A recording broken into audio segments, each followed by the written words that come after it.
That's an amazing question that has no real answer. What is up, YouTube? This is Levi from Bayfoils. Today we're going to do a fun little video. We're going to answer the top Google efoil searches. So you know when you Google something and like you're scrolling down and you see people also ask these little questions down here. We're going to look at these questions and I'm going to answer them to the best of my abilities. Let's get into it. If you are a fan of efoiling or foiling in general, please consider dropping a subscribe. It's super easy, and yeah. So the first question that we have here on the list, this is like, if you look up every brand, it's the #1 thing. How expensive is an efoil? You have brands like Lift, Fliteboard, Waydoo that are fully built and range between $7 and a Fliteboard Ultra L jet add-on with the biggest batteries like 13,500, and it really boils down to the quality, you know, and the extra features you're getting. I remember I saw a video, this one guy bought like some efoil kit on Alibaba, and it was only like $4,500. It came completely disassembled. It came in a big crate straight from the factory. He had to put the motor in it. He had to put the board. He had to do a lot of work to make it happen. It was basically just all the parts. You know, if you look at like one of the budget brands like Waydoo or Jetfoil, those boards, the Waydoo is a foam board, so it's not even a fiberglass or carbon board. There's no GPS. There's no app that goes with it. There's no gyrometer in the foil, so it doesn't know if it's flipped over or not. There's no battery management software for the battery to make sure it turns itself off in case of thermal runaway. The masts are typically carbon fiber with the cheaper brands, which is cheaper and not as durable as the aluminum mast that you see on some of the better brands. Aircraft grade aluminum is actually more expensive than carbon fiber is for the mast because it's much more durable and withstand more weight before splintering. So better CNC quality on the board itself too. Some of the cheaper brands, the board looks like really rigid and square. It doesn't have a good profile. It's not really shaped like a really good board. So you really get what you pay for. If you're gonna spend $8,000, $9,000, you could spend $1,000, $2,000 more and get something that's, you know, gonna be just better build quality. Now the second question pops up a lot as a bunch of different questions, like different rewordings, but the second question is, why are efoils so expensive? Kind of goes hand in hand with, you know, how expensive are they? People are asking. The short answer is the technology that goes into the hydrofoil. To go into detail, waterproofing electronics takes a lot of R&D, and also if you've ever seen like a product that has an IPX number on it, you actually have to submit your product to a lab, a third-party lab that does testings to verify its water tightness or ingress protection. That's what IP stands for. Most of the more reputable efoil companies have paid for that certification and have done the extra level to verify that their battery, their controller, the board passes third-party certification. And, you know, I don't remember the exact cost, but to get one of those certifications, depending on the patent, the product can be a lot of money, you know. It can be $10,000 to $100,000 to get that certification. And then you have to get it certified for a bunch of different countries.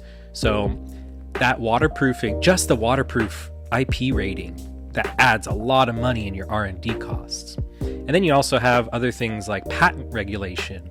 You know, Lift owns the patent for the United States. Fliteboard owns the patent for Europe. They have a mutual agreement that they pay each other licensing fees to operate and exist in the different markets. That drives all the costs up because you got to pay Lift, you got to pay Fliteboard, and the prices just get higher and higher. So, you know, in the future, we're probably going to see some cheaper efoils. But for now, because of that, they're so new tech and there's a lot of upstart R&D costs, they're pretty expensive. Also, economies of scale, as more and more efoils are produced the companies that produce the components for it, like the motor, the gearbox, carbon fiber assemblies, you know, we're going to see more production volume scale up, and so it's going to drive the prices down. But yeah, kind of is what it is for right now. Early adoption for new tech. Alrighty, moving on.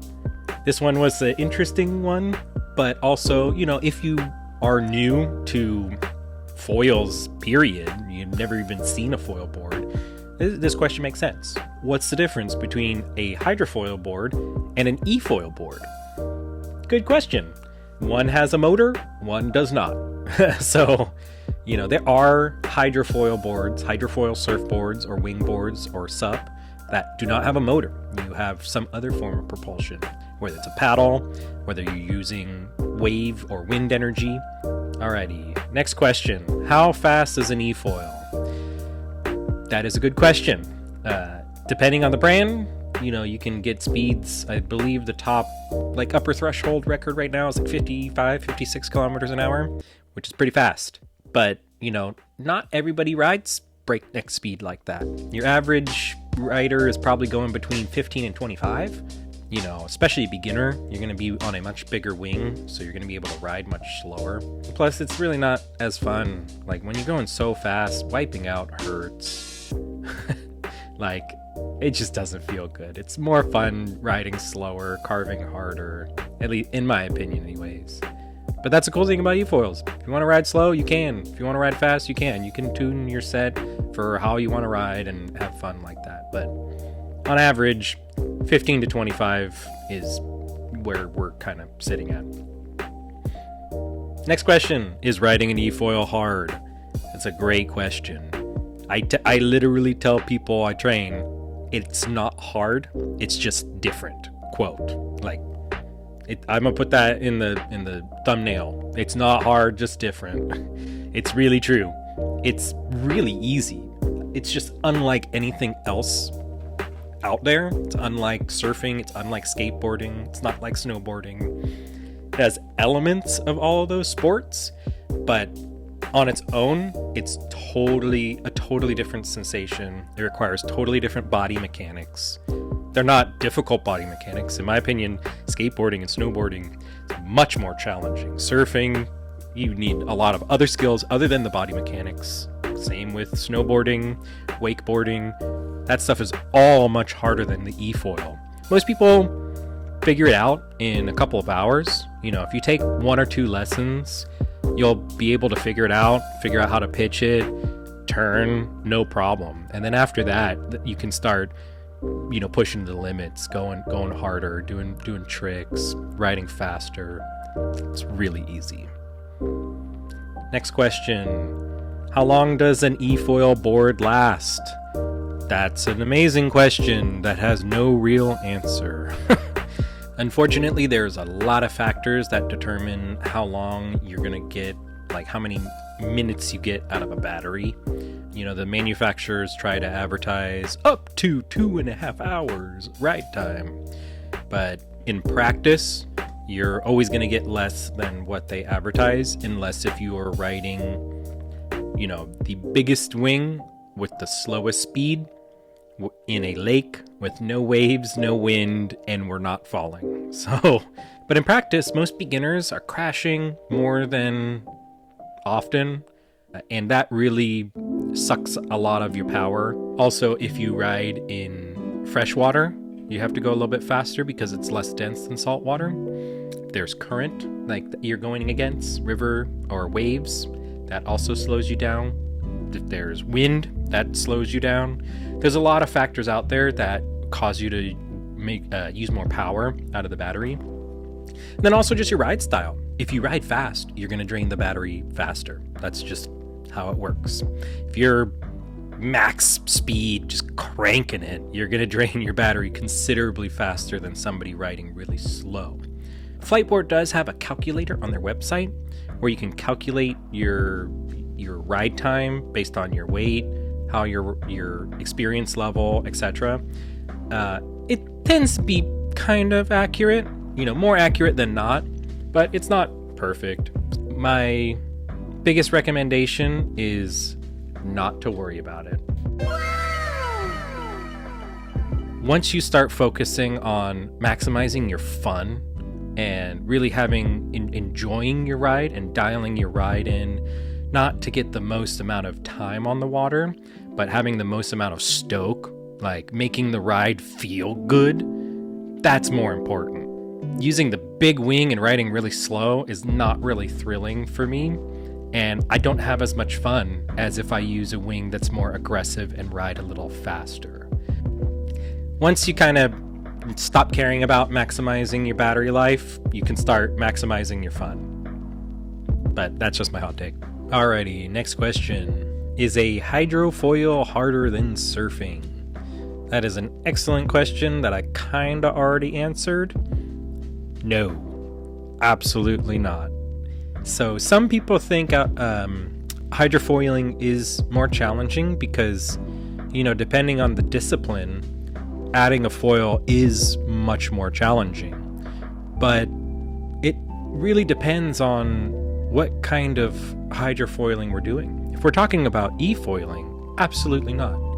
Electric hydrofoiling is so much easier than surfing. It's a million times easier. To be a good surfer, you have to have not only the ability to actually pop up and surf the wave, but you need a lot of other skills like safety, how to duck dive, how to paddle properly, and also the most important thing that takes the longest to learn, how to read the ocean.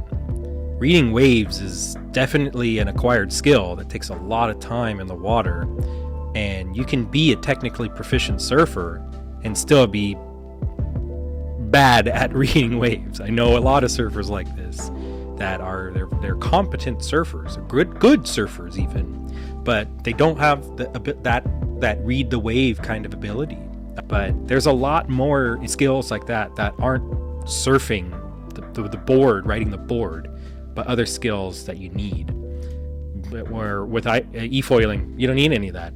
You just pull the trigger and you start going. So it distills the hydrofoiling down to just the board mechanics, your body mechanics. We don't need to know anything about the wind. We don't need to know anything about the waves. It makes it really easy. It's not the foiling itself, foil boarding itself isn't harder than those other skills. It's combining the two. If you don't have one, it makes it much harder to learn the other skill at the same time. I don't know if that makes sense. That was kind of ranty, but whatever. Next question. What are the disadvantages of hydrofoils? Well, yeah, with efoils, they're really heavy. They're much heavier than a surfboard or a kiteboard setup. We're adding extra mass, we're adding extra things to it. So, we can't go on an efoil at every spot that we can take like a paddleboard or a kayak. We have to make sure we're riding in a zone that the water's deep and consistent. If we, ride where there's a lot of sandbars or it's just shallowy rocks and stuff, we're just going to run aground a bunch, and that's not fun. But you can take a kayak there or a kiteboard, because we don't draft super low with a kite or a sup or a kayak. That's kind of a disadvantage, is that we do need, consistently deep water area, but it's not too hard to find. Next question. Is it worth buying an efoil? That's a good question. Yes, 100%. If we take out the cost discrepancy between regular foil boards and efoils, like if they were the same cost, there's literally no downside to the efoil for somebody who's just getting into the sport. If you have a bunch of regular foil boards, you can get a foil drive or something and learn that way rather than dropping a bunch of money on an efoil. Or, if you live on an area where motor craft are illegal, then you don't want an efoil. But for everyone else, yes, adding an efoil to your water sports rig is awesome. It's better than a boat. It's better than a jet ski. If you want a motorized watercraft, an efoil is a really awesome thing to have. Because again, it's expensive. It's an upfront cost. But once you buy it, you're done. You're not spending gas money. We're not spending slip fees. We don't gotta buy a trailer. It'll fit in a Prius. you know, it's absolutely worth buying if you want to get out on the water and have a lot of fun. Especially, again, if you are not a surfer, if you do not have a boat, if you are starting from 0 water toys and you want to get something that's fun, efoil's the best. And then last question, this one comes up a number of times as well, in different phrasing and just, you know, questions about specific locations, like, can you fly with the efoil battery? You know, a lot of people, can I take my efoil to Hawaii? Can I take my efoil to Europe? Can I take my efoil to Fiji? They ask about the destination, but the question is the same. Can you fly with your efoil? Yes and no. You can fly with the board, you can fly with the motor, but you cannot fly with the battery. The battery is over the amp hour limit for what's safe to take on a commercial airplane. So I looked it up. It's 100 watt hours. They use watt hours instead of amp hours. That's pretty low. The nano battery is 800 watt hours, or 8 times the 100 watt hour limit for a lithium ion battery that you could take on an airplane. So they're very big, a lot of charge, really dangerous. No one lets you fly with it, period. So you have to either ship it commercial freight ahead of time to your destination, or find a local partner and rent it from them. You know, there are global partners. You know, I know people in the Caribbean, Hawaii, Europe, you know, a lot of places that have a lot of bodies of water also have Fliteboard partners who are willing to rent you a battery while you're out there with your Fliteboard or lift or whatever. So check locally, just rent one. It's so much easier than trying to ship one ahead of time. But yeah, it is what it is. It'd be really cool if you could fly with it, but it's also real dangerous. So that's it for this video. You know, hopefully you learned something about Google and efoiling. But if you want to know more information, or if you have a burning question about efoils that wasn't part of this list, put it in the comments. Like I said, I read all the comments. I'll try to answer your question to the best of my knowledge. Again, drop a like and subscribe if you enjoy this kind of content, and we'll see you in the next video.